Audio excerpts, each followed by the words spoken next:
یہ مناظر ہیں دینا ضلع جہلم میں خانقاہ چونترا شریف کے، جو کہ حضرت سید سبحان شاہ رحمۃ اللہ تعالی علیہ کی خانقاہ ہے۔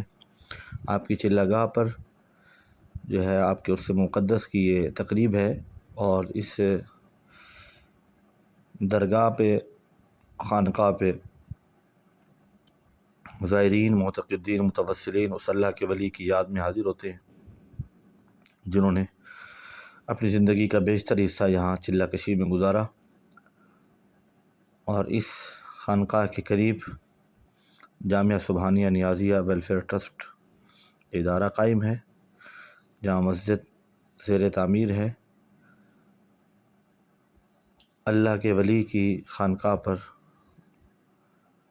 حاضر ہو کر اللہ کا ذکر اور اللہ کی یاد سے دل معمور ہوتا ہے۔ تو یہ مناظر ہیں آپ کے سالانہ عرس مبارک ہے، جو کہ اپریل میں ہوتا ہے، 6 اور 7 اپریل کو ہر سال۔